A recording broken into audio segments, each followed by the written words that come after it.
Imagine you're standing at the bottom of a mountain, looking up. You know you're going to spend months climbing that mountain. And every day you're going to take steps that continue to move yourself up. Some days it's going to be easy. Some days it's going to be completely miserable. But eventually, after hundreds of steps, these small decisions, you finally reach the place that most people will never reach. You're going to see the views that most people will never see. But let me ask you a question. How long do you think it would take to get back down to the bottom of that mountain, to where you started? A month, a week, a day? Because here's the uncomfortable truth.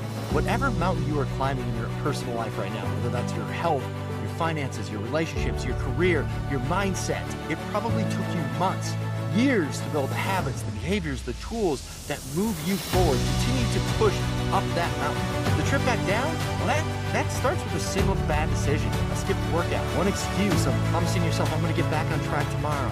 I'm going to call that person back, whatever that is. That's really what makes growth so dangerous, is most people think failure happens all at once, but it doesn't. It happens quietly. It happens one small decision, one small misstep at a time.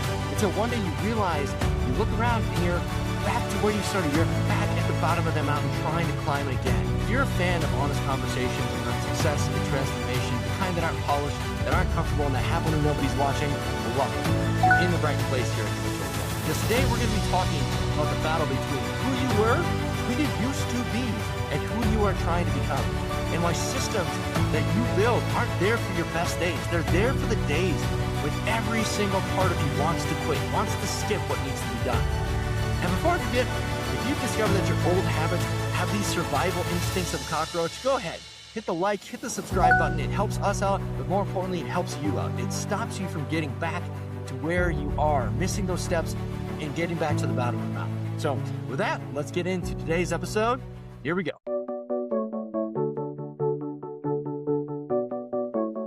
Back to the studio. I'm sure you're going to get into it, but you sound great. You look great as always. So with that said, you were listening to some podcasts from our guy, Andy, over the weekend. I know we're talking about systems, maintenance, how to use systems to your benefit to keep things going, but what's going on with you? Why is this an important topic in the moment? Yes. So number one, you're a big fat liar. So I look terrible. I sound terrible. I am terrible when it comes to how I'm feeling. But yes, it actually brought up something really important as I was not feeling well over the weekend and actually reverted back to using my systems to stay on track when it comes to a discipline standpoint. And then I happened to be listening to Andy and he was talking about the exact same thing. And he was talking about these two versions of you. One, which is who you used to be and is deeply ingrained with you. And in some capacities is just part of who you are as a person. And he lovingly calls his, Fat Andy. He's on the inside. He's always going to be Fat Andy. And then the future version of you, which you create the systems to bring change and different results than what you previously had, and how it's not equal. So one day investing in future Lisa is not equivalent to one day falling off the wagon in some capacity and reverting back to who I used to be. It's much easier to fall back into old habits and ways of thinking, your mindset, than it is to do that moving forward. And so I thought that was interesting because we talk a lot about systems and why they're there. And this is exactly why. So when I was feeling like crap over the weekend, I actually still kept on my fitness routine. So I was supposed to go Friday to the gym. I had a major HYROX training that I was going to be doing, and there was zero way that my body was going to be able to tolerate that, let alone, the social acceptability of spreading lots of germs throughout the gym. But despite feeling like crap, I still kept the commitment to myself, and I went for an hour walk. So got outside, get some fresh air, moved my body as I felt a little bit better on Saturday, added my rucksack to that. But it reinforced to me the importance of maintaining those basic systems that you've put in place to bring this new version of you that you're working towards to fruition. Versus for me, it could have been like, well, I feel like crap. I'm running a fever. I really just want to lay in bed. And that could have then snowballed into days or weeks of being off my fitness routine versus falling back on the system kept me moving, even though it wasn't exactly where I wanted to be. I still had the confidence each day to end and say, I did the best that I can do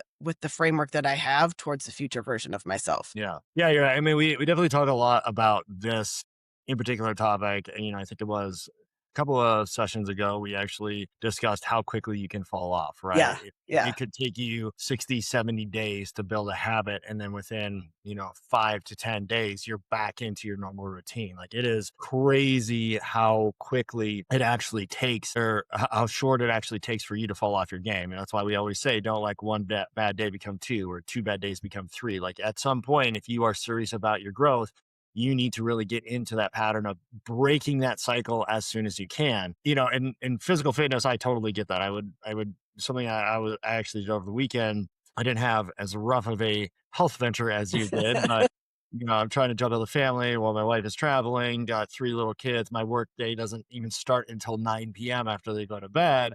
And you run low on energy. And there were a couple of days where I'm just like, all I wanted to do was just go go take a nap. And instead I use that opportunity to say, no, I'm actually serious about this. I'm gonna go do, something that benefits me. So I actually would go do a little like base mat workout. It wasn't a lot, but it was something to get the blood flowing. Right. I got my energy up. I felt a lot better. And you're right, at the end of the day, you still have, at the very least, maintained, even if you're not, trying to grow muscles or get the best workout that you have, you're at least putting effort into something that is going to benefit you. And it is that psychological game that we oftentimes play where, to me, for at least in my perspective, what really gets me sometimes is like the comfort, right? So Yeah. we all have been tired. We're all mentally exhausted sometimes. But to me, it's the playing game of just go lay on the couch or it's just one day or, whatever it is. And going back to habitual growth, I mean, this is exactly why this system makes sense. And we put it in there. So you are forced to look at the commitments that you have made to yourself on a daily basis. And you can say, no, this was enough. This was important enough for me to make this a habit or important enough for me to put this on my list today. I'm going to do it no matter how I feel. So you break that psychological cycle of just going for the comfort, just trying to get by, just getting the status quo because you're quote unquote tired or don't have too much time or too busy. Like you're forced to prioritize in that manner. Yeah, absolutely. And I think,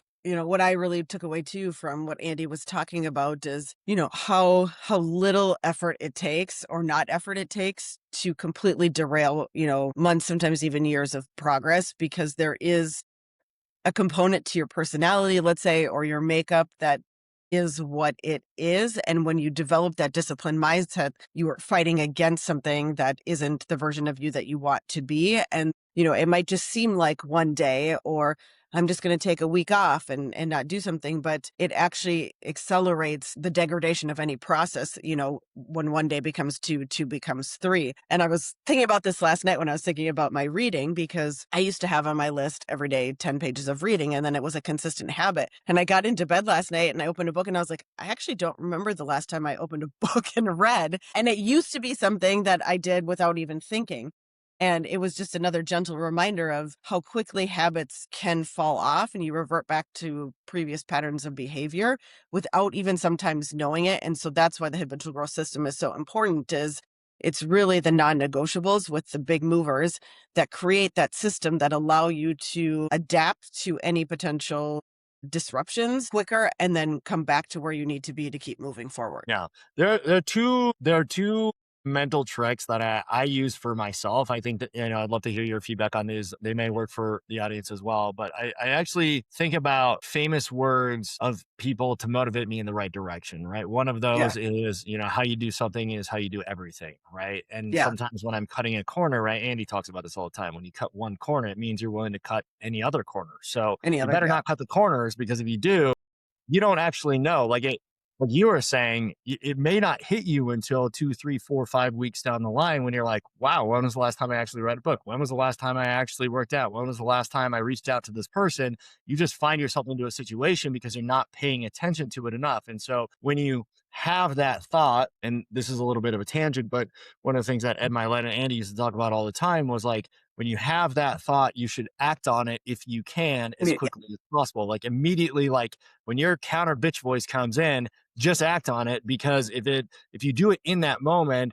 that means you're more apt to not listen to that voice again. Like you are subconsciously always there filtering, saying, okay, that is fat Andy, or this is, unfit Lisa, or whatever it is, but you can then start to act in that moment right as it's happening. So you don't have to think about it. And that's how you get out of that cycle really quickly. The second thing is I always think about what Warren Buffett used to say. And he has this quote, which is, it takes 10 years to build your reputation and 5 minutes to ruin it. And oftentimes we think about that externally, right? Hey, I'm a good person. I'm not a shitty person. Of course, people like love me. I'm nice. I'm kind. I care. But internally, when you start to cut corners, I always take that quote and I apply it to myself. And I think, wow, it's taken me, 3 months to get here, 3 years to get here. And I'm going to ruin it because I, gave into 2 days of just eating like shit, or, I'm not training hard enough for the thing I know I need to be training on. And so it's that 5 minute reputation, whether it's 5 minutes, whether it's one action, whatever it is, you get the point. It's like, how do you take something that's taking you this long to build and realize if you're not paying attention, you can lose it in a couple of moments and a couple of days and a couple of minutes. Yeah. And I think, the discipline is something that you will never not have to work on, right? So it doesn't matter what stage of life or how long you've been trying to build or strengthen mental discipline in your own life. It is never something that's going to be able to fall to the wayside. You're going to have to continually reinvest in it. And saw something on Instagram yesterday, and it said it was like 90% of like Ironman athletes make an average salary of at least $250,000 or more. And I was like, and I had just been telling my daughters about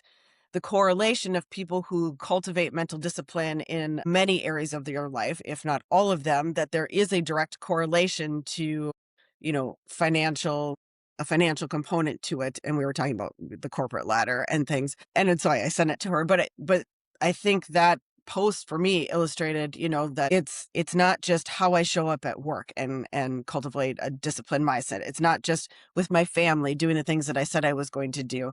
It is every aspect of your life that you will continually have to develop systems to operate in that allow you to build and strengthen mental discipline so that you can feed that version of you that you are trying to ultimately achieve. Yeah. Yeah. I love that. I think that's really smart. And as you were talking, it kind of reminded me of this is a strange analogy, but it'll make sense. So if you've known anybody that has been an alcoholic that are still in recovery, and even if you don't, you've heard the statements of, somebody who's been sober for 30 years. It's like, nope, can't touch a drink. Like, I'm going to go right back to where I was. I've been sober for 40, 50 years. Can't touch a drink. I'll go right back to where I was. And that reminds me of like Fat Andy, where it's Yeah. like, you don't have the system in your place. And we don't think about life like this. We usually associate it with like an addictive behavior of some sort. Let's use alcohol in this conversation, right? As soon as you get back into it, it's like off to the races. Like your brain Yeah. just triggers and you just go.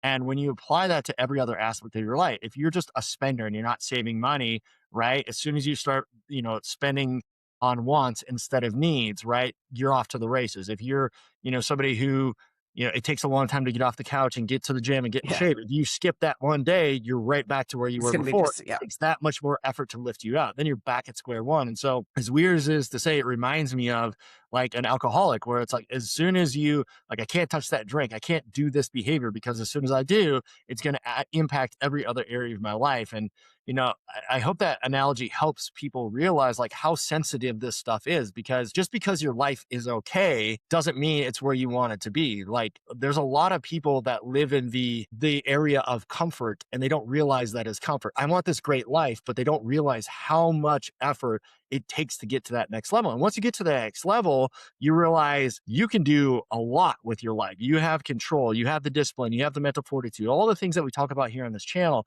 It's just getting to that level.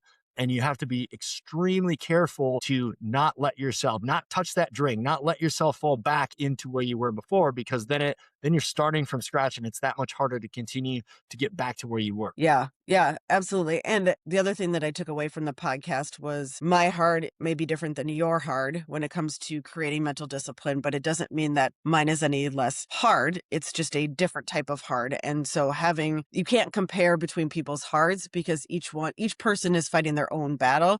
And so when people are talking about cultivating mental discipline, keep in mind that as they describe the journey that they've gone through, you may go, well, that doesn't really seem that hard, but think about not what the hard is as much as what systems did they put in place and where you could apply them to in your life in what is hard for you. Yep. Yep. That's great. I love that. Let's wrap it up there, because I think that's a really, really important point. Glad you weren't feeling good, so you brought this topic on. So I got some content for us. That's great. This is a great subject. Audience, thank you for tuning in. If you like this topic or want to hear something else, just email us at info@habitualgrowth.com. We'd love to hear from you. We talk about this stuff all the time. Lisa, I hope you feel better, and I'm looking forward to getting you in the studio next week.